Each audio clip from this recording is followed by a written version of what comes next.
Clearly, one of the stories we're covering today is the death of the Yarmouth individual, Nicholas Zaros, killed in Afghanistan. I learned about it today while I was here. Yep. I honor his service, and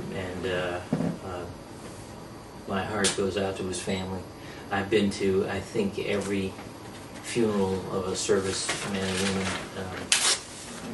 since I've been in office, and they're so poignant. Mostly I'm struck by the youth.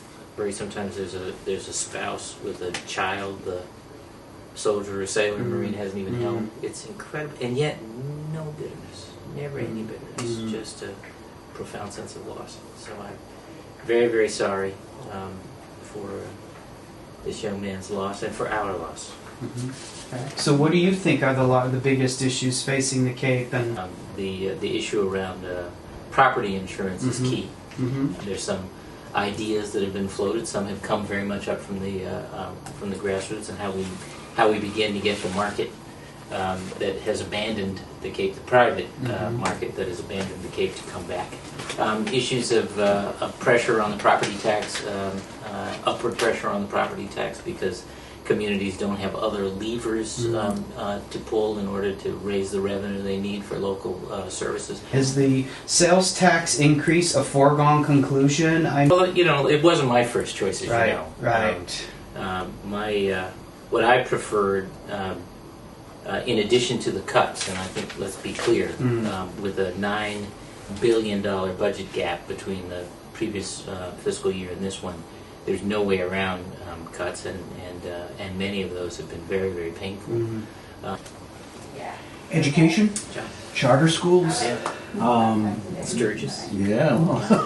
What's down the line for charter schools? More of them? Well, we filed 2 pieces of legislation. They are companion pieces of legislation that are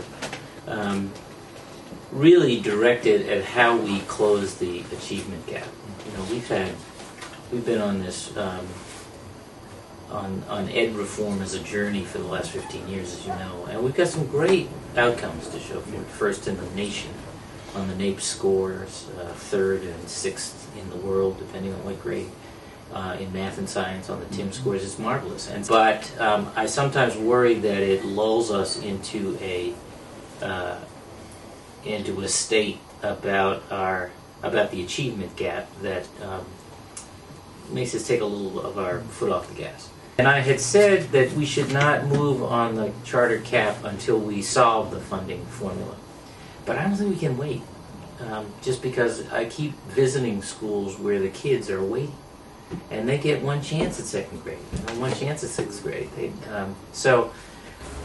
But keeping it on schools, I'm sure you know the Cape, one of the issues, the demographic issues, is that the population is aging and the school enrollments are plunging as a result. How do you feel about school regionalization?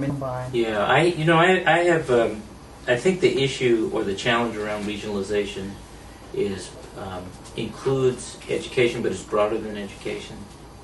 We have this marvelous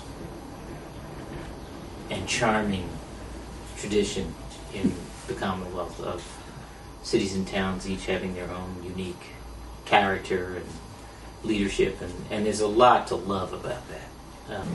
But I think it's very hard to sort that on to have a sort of a one-size-fits-all that comes down from the state.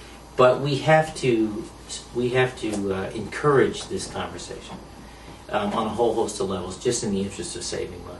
And I'm very confident of the future of the Commonwealth, of our people, of our economic base. But I think there's some hard calls we're going to have to make.